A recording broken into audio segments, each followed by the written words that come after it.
damn late. I had to stop by the Wax Museum again and give the finger to FDR. We know al-Qaeda, Zawahiri, is supporting the opposition in Syria. Are we supporting al-Qaeda in Syria? Well, it's a proud day for America. And by God, we've kicked Vietnam syndrome once and for all. Thank you very, very much. I say and I say it again, you've been had. You've been took. You've been hoodwinked. These witnesses are trying to simply deny things that just about everybody else accepts as fact. He came, he saw, he died. Well, we ain't killing their army, but we killing them. We be on CNN like, say our name, bitch, say it 3 times. The meeting of the largest armies in the history of the world. Then there's going to be an invasion. All right, you guys, on the line, I've got Nasser Arrabyee, reporter out of Sana'a, Yemen. Welcome back to the show. How you doing, Nasser? Oh, thank you very much, Scott. Thank you for your interest in Yemen. Sure, man. So lots to catch up on here. I guess, first of all, can we start with the diplomacy? There have been some talks, and there was an agreement over the Hodeidah port. I'm not exactly sure how well it was implemented, but anyway, take it from there. Go ahead. Well, for the talks, it's now in a deadlock. Also, they started in earlier this month. They started to implement the Stockholm Agreement by when Houthi declared his withdrawal, or the withdrawal of the forces, of the Houthi forces, from the 3 boats of Hodeidah, the main boat of Hodeidah and the 2 other boats nearby the city of Hodeidah. And Houthi did this exactly. They withdraw and they redeployed their forces at a point of 5 kilometers each of these 3 boats of Hodeidah. But the problem is that the other side, or the Saudi Emirati-backed forces, did not do the step, or the next step that they should have done it, because the Houthi, when they declared this step, they declared it unilaterally. But by doing so, they just threw the ball to the court of the Saudi Emirati-backed forces. The UN forces, the UN, the United Nations at the time, thanked Houthi for withdrawing from the 3 boats of Hodeidah, and they said that this step must be followed by a step. That's by also withdrawing of the Saudi Emirati-backed forces from 2 places at the outskirts of Hodeidah, of the city of Hodeidah, that is south and east of the city. They should have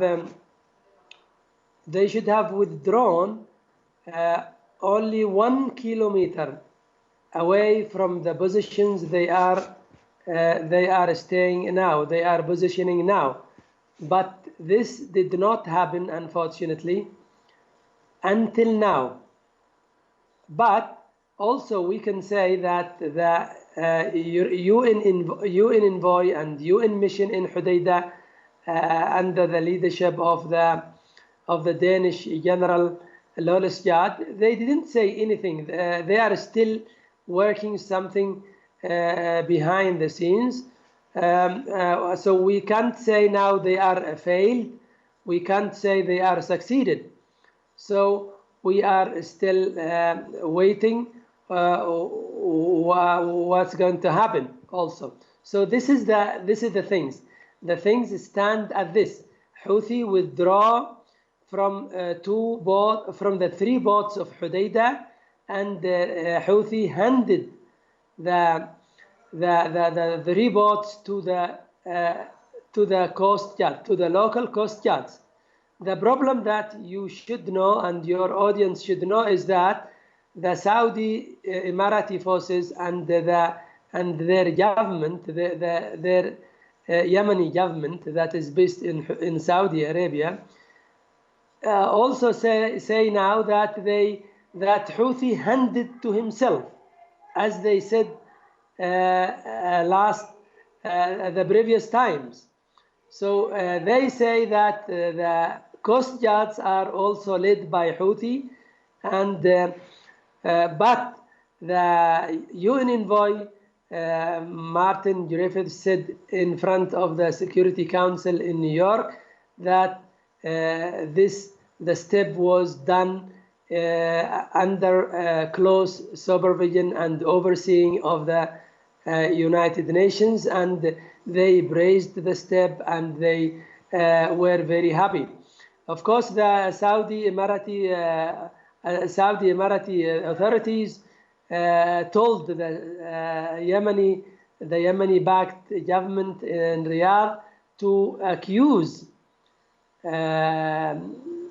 the UN envoy of siding with Houthi, and they sent a letter. The Yemeni government, the Yemeni President Hadi, or the Yemeni President Hadi, the Saudi-backed Yemeni President Hadi,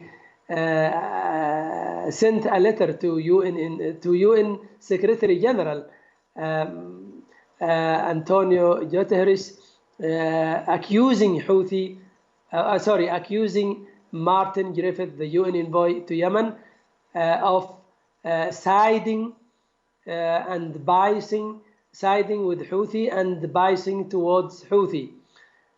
Secretary General Antonio Guterres responded strongly that he has a lot of confidence in his envoy, and that what happened in Hodeidah was according to the agreement of Stockholm, not anything else, and the Saudi Emirati backed forces should do or should implement the next step. Otherwise, they will not move to the second stage of implementing the Stockholm Agreement, which is the withdrawing of all forces from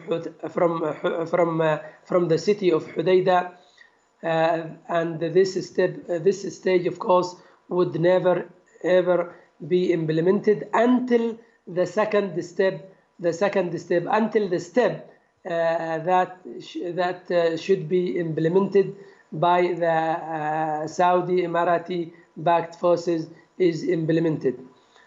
So these are the things. The things stand here in Hodeidah at this deadlock also.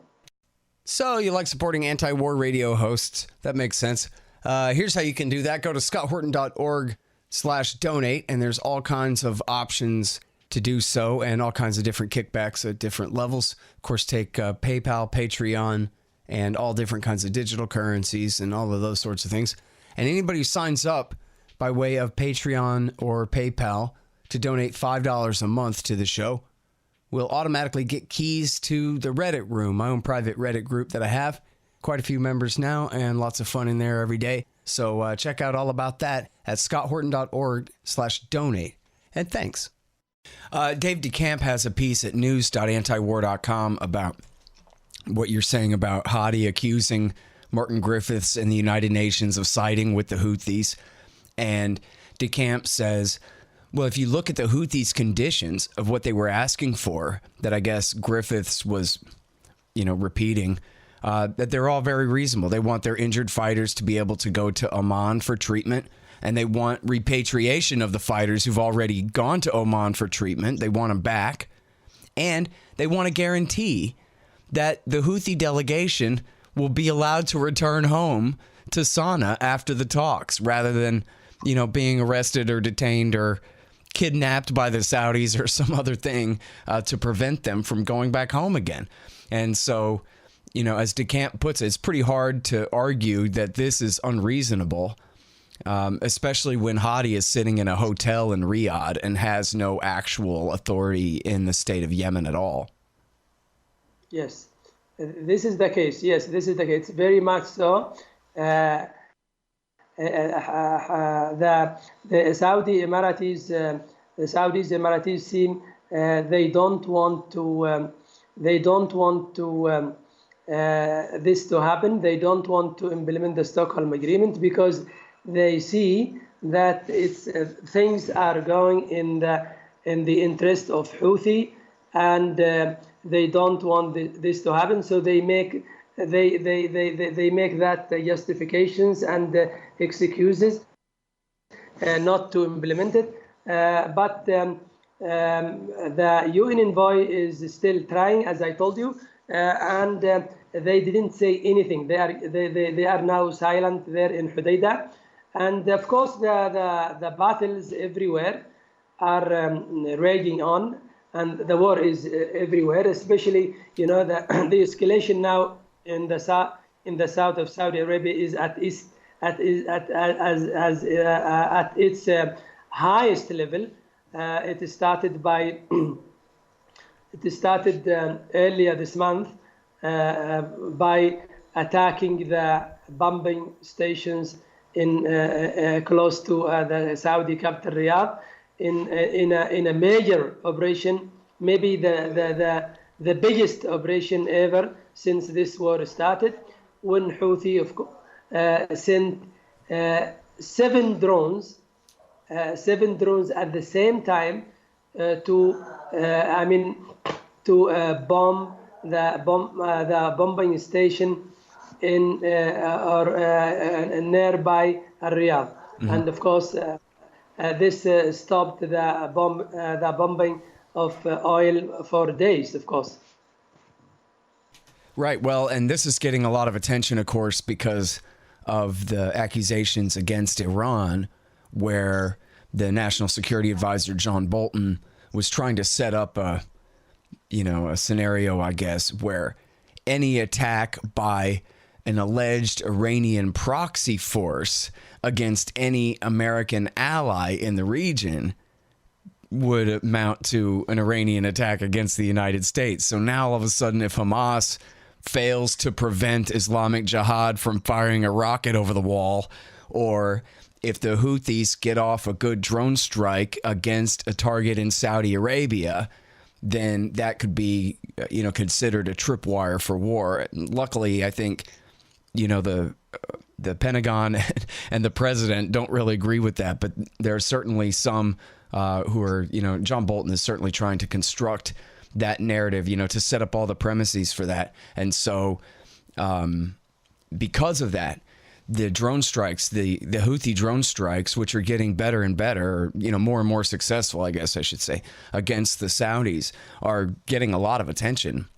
In fact, I read a feature, I think, last week about their drone technology and how it's improved during this war, and their ability to hit the Saudis and the Saudis' inability to defend from small drone attacks like this. Yes, after such attacks, of course, what happened also from the Saudi side is that Saudi Arabia invited for 3 summits, Gulf Summit and Arab Summit and Islamic Summit, which are playing out now in Mecca, the holiest place of the Muslims. And of course, these summits, as we saw yesterday and today, Saudis try to just blame or throw all the blame on Iran, on what's happening in Yemen for 5 years. They made an exhibition for the Houthi weapons, or for the Yemeni-made weapons under the leadership of Houthi. I'm talking now seriously. They made an exhibition inside or in the sideline of this of these 3 summits. And we saw on TV that every guest or every leader of these countries, there is 6 countries from Gulf and 22 Arab countries and 57 Islamic countries. Every leader who comes or who arrives in Mecca, the Saudi officials take him and show him this exhibition, which contains some remnants of the drones shot down by the Saudi weapons, and also some remnants of the ballistic missiles that hit some cities of Saudi Arabia and some strategic and some vital sites. And they keep blaming, and they keep blaming Houthi and blaming Iran and blaming for doing this. And they forget the hundreds of thousands of people who are, or millions of people who are being now starved, and tens of thousands who are already killed and by their bombings and by their starvation and by all these atrocities throughout the 5 years. So they try. Saudi Arabia tries to cover up their crimes by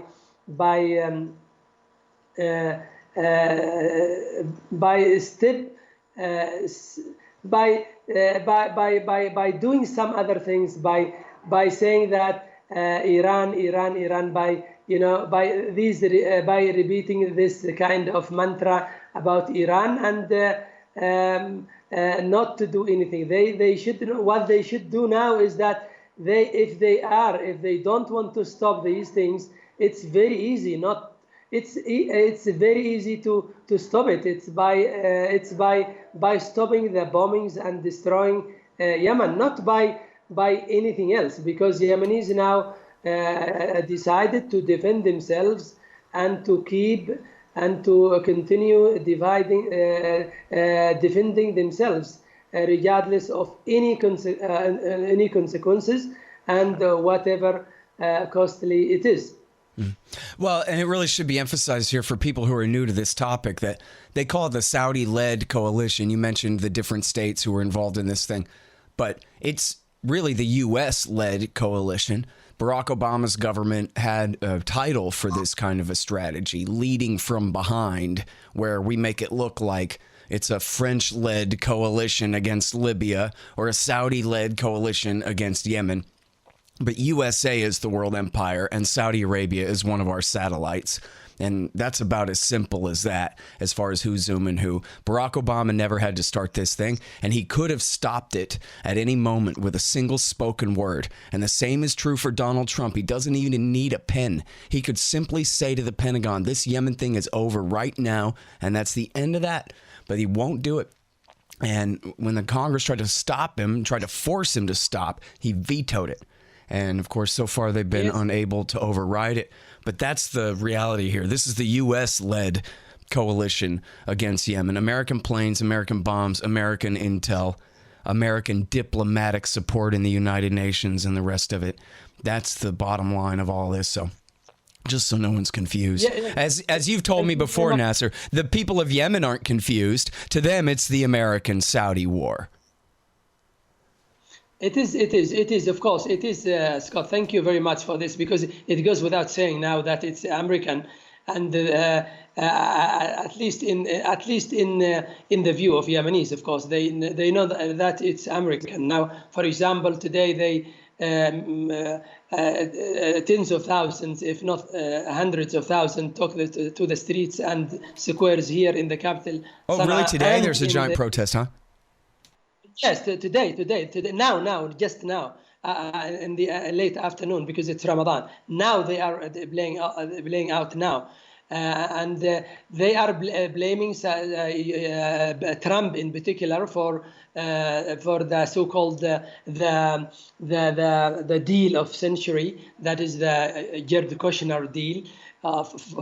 Unfortunately, so they are now outcrying no for Trump deal in the streets and squares, and they also responding to the Saudi summits, the prepaid summits in Mecca, by saying if Saudi Arabia cares for Mecca and for Islam, and they should do something to help Palestinian, to help the Palestinian state and Palestinian people, and to do anything to rescue them from the Israeli occupation and Israeli killings and murdering for long years. So they are Yemenis know that it's the war is American, and they know also that the war can end or can stop in minutes if Trump wants. But unfortunately, Trump wants to get his deal through. He wants to get it through by using Mohammed bin Salman and Mohammed bin Zayed and the so-called B team, as they are called by the Western diplomats and Western politicians. So I think this deal is not going to work, because they are sacrificing 30 million Yemenis to get through this deal, and of course, let alone the Palestinian people. I think they will not get anything from this. There will be only more tensions and more fragmentations and more polarization, and there will be no result at all of these things. Yeah, that's such an important point, Nasser. The only way forward for peace or for dialogue is to stop killing people in Yemen and Palestine and Iraq and Libya and all these places, not to continue killing people. Yeah, well, that is such an important point. Mostly Trump just says, well, they're going to buy $450 billion worth of weapons, which makes America simply a mercenary force, if that's really the policy. And of course, that's not even true, right? The number is far lower than that. It's meaningless in terms of any benefit to the American people at all. It's a joke to try to frame it that way. But you make a very important point that they're trying very hard, or they were trying very hard, to push through this deal against the Palestinians, which, after all, at the end of the day, everybody knew that it was a deal that was made to be rejected by the Palestinians so that they could just be blamed again for refusing another wonderful offer in the propaganda. Nobody ever thought that they were going to go along with this. And now all the reports are, because Netanyahu's been unable to form a government, that the deal is dead on arrival anyway, because by the time of new elections in Israel in September, it'll be American campaign season in full swing. So they're not even going to really even try this thing. And yet the Yemenis are being killed in order to keep the Saudis on board for a plan for the Palestinian, Israel-Palestine that's not even going to be tried, much less implemented. Yes, by the way, Mahmoud Abbas, the president, the president of the Palestinian Authority, yesterday told them inside the summit in Mecca by saying this is not a deal. This deal is dead. This deal would not work. This deal is completely rejected by all Palestinians. This deal means handing over Palestine to Israel, and this would not work. This would not happen. And he said this, although he wanted to say something to please Saudis, but he said this in front of the people who were invited by Saudi officials to just to pave the way for that deal. Mm-hmm. Yes. Yeah. Well, so the question then for the Americans is the price worth it? when we know that Hadi cannot ever be reinstalled in power in Sana'a? And by the way, let me ask you this, Nasser. Have the Saudis, in all these different talks that they have had, not that they've amounted to too much, but have the Saudis indicated that they're willing to compromise in any way short of the reinstallation of Hadi in power, which is, as far as I understand, the avowed goal of the war, and yet, as we all know, is an absolute non-starter? I think now the demands of if Saudi Arabia pragmatic, they would change the demands now. They would be more reasonable now, because they were very serious yesterday, this week, when the spokesman of the Saudi Emirati coalition said that if the drones attacks continue, we would carry out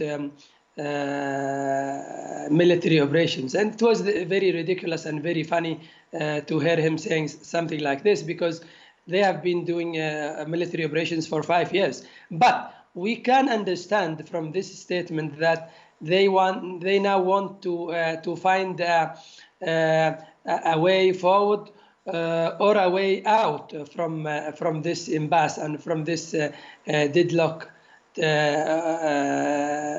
situation in Yemen, because the only way out from or the only way to defend themselves or to protect themselves from being attacked by the Houthi drones and Houthi ballistic missiles is only to stop, and this is very clear, to stop their aggression and their blockade, and then and come to the negotiation table. And this is a very easy thing. Or at least allow their mercenaries and their puppets to implement the Stockholm Agreement, because even the Stockholm Agreement, which was only the first step for more peace in Yemen, Saudis, Emiratis keep refusing it. So I think now, after this, because what Houthi now, of course, declared clearly that what happened in Riyadh this month, when they attacked the oil facilities in Riyadh, is only one target, from one vital sites from 300 targets that would be targeted by the Yemeni drones and Yemeni ballistic missiles, not only in Saudi Arabia, but also in United Arab Emirates. And they also Houthi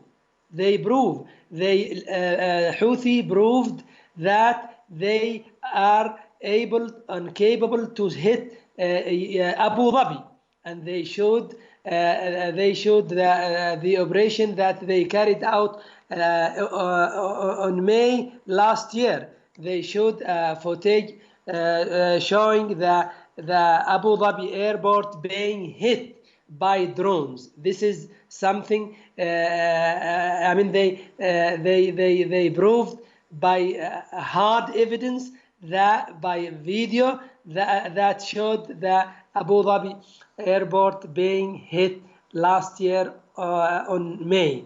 This was also strong message, two messages, one to Riyadh and one to Abu Dhabi, that Houthis now have the deterrence to defend themselves, or to push Saudis and Emiratis to come back to the negotiation table, not only by waiting for Houthi to be killed or to be dead or something like this, because 5 years is enough for them to understand that to bet on time is not working, and they should know that Houthi now has the deterrence weapons to make this balance. And the only thing and the only way to stop these threats from Houthi side is only to stop their aggression and their blockade.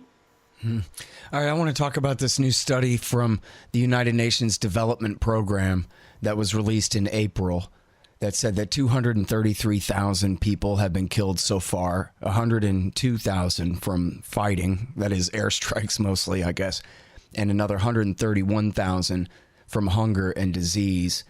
If anything, these are lowball estimates. Yes, thank you very much. We've been talking about these things all the time with you and in your show, and now here comes the United Nations to prove what we have been saying all along. That's right. Now they are talking about quarter a million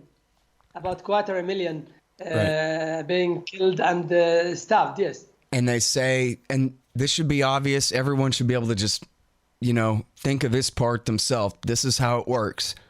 60% of these are children under 5 years old. That's who dies from waterborne illnesses, from vomiting and from diarrhea. Little babies. That's who, die from hunger, from the flu. I should have mentioned something very quickly, because the Houthi now, when they got angry because of the attacks, of the drone attacks on Riyadh oil facilities, they came to Sana'a to bomb with about more than 50 airstrikes, and they did nothing. They hit only the hit places, or they killed a journalist, the media. The chairman of the Yemen Media Union, with his family and all his neighbors. Just imagine, this is when Saudi gets angry, when Saudi gets upset, they don't do something wise. They don't use, they don't have wisdom to deal with things. They just come to kill a journalist with his family and his neighbors. When I say his family is about 11 people, and his neighbors is about 77 people, civilians, women and children at their homes here in Sana'a. And I went myself to the place because, and I saw everything, and there was nothing. There was no military manifestation. There was not even a police station in the neighborhood. But so they deliberately targeted the media, and because they don't want anyone to talk. Yeah, well, and they complain. They say, well, when the Americans help the Saudis pick their targets, then everything is great. The only problem is that sometimes they have what they call dynamic targets, where the pilot just picks things on the ground to bomb. From what they look like from the air. And that's how they sort of excuse this, is saying that essentially the pilots are just dropping whatever extra bombs they have after a mission on targets of opportunity. Exactly. This is the mantra of Pompeo and Bolton, who have been repeatedly saying all these things, very funny things, to say that if they don't help Saudis in targeting them, what would the Yemenis would be even worse. The situation would be even worse to Yemenis. Right. But we will know what would happen. What more would happen? I mean, it is very funny things. Yeah, these are the same people who trumpet Saudi food aid, and then try to accuse the Houthis of refusing it and all of this, when the Saudis are the whole reason the people are starving in the first place, and they just leave that out of the story, of course. Which goes to, essentially the media cover-up of this entire war, that the American people hardly know the first thing about it to oppose it. So that also means then they're susceptible to any old explanation about what's going on here, because they don't have any real facts, real grounding to compare, new tropes and narratives to. Anyway, so I guess to finish up here for the day, Nasser, can you talk about the state of trade at the airport, at the Aden and Hodeidah ports? Are they open to commercial traffic at all at this point? No, Hodeidah, no. If you mean the airport, they are still closed. Sana'a is still closed. Aden is very limited to the Yemeni airline only, very, very limited. The commercial ships in Hodeidah are very, very limited, and under the tightened monitoring and intervention of Saudis and Emiratis, because they used this kind of blockade as a weapon of war, of course. So it's blockaded, but because the pressure from the international community and the human rights groups, and they help sometimes to ease it a little bit, but it's still there, and it's a weapon in the hands of Saudis and Emiratis who feel embarrassed why they did not finish this war. But I would tell them as Yemeni that they only get deeper and deeper, and they will keep bogged down in this quagmire for years and years if they don't come back to their sins and stop the aggression and blockade.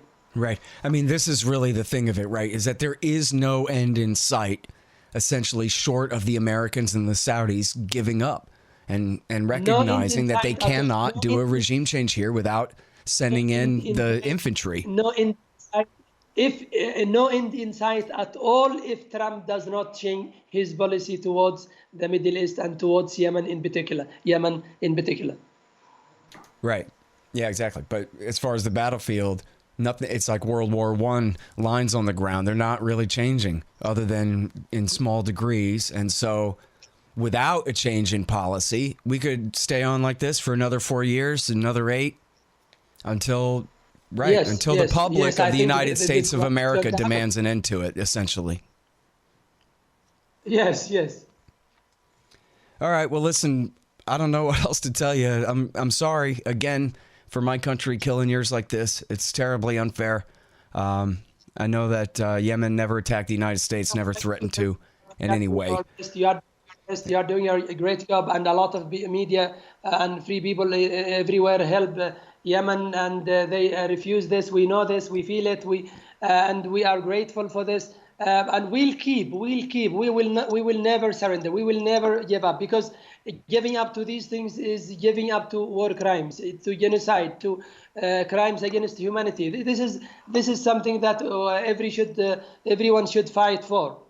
That's right. Against, yes. Hey, Texans, Americans, Californians, whoever in your same situation would be the exact same way. So no question about that. All right. Well, listen, again, very sorry. And again, thank you very much for your time on the show, Nasser. Thank you very much. Scott. Thank you very much. Thank you. Bye. All right, you guys. That's Nasser Arrabyee. He's a reporter out of Sana'a, Yemen. All right, y'all. Thanks. Find me at libertarianinstitute.org, at scotthorton.org, antiwar.com, and reddit.com/Scott Horton Show. Oh, yeah, and read my book, Fool's Errand, Time to End the War in Afghanistan, at foolserrand.us.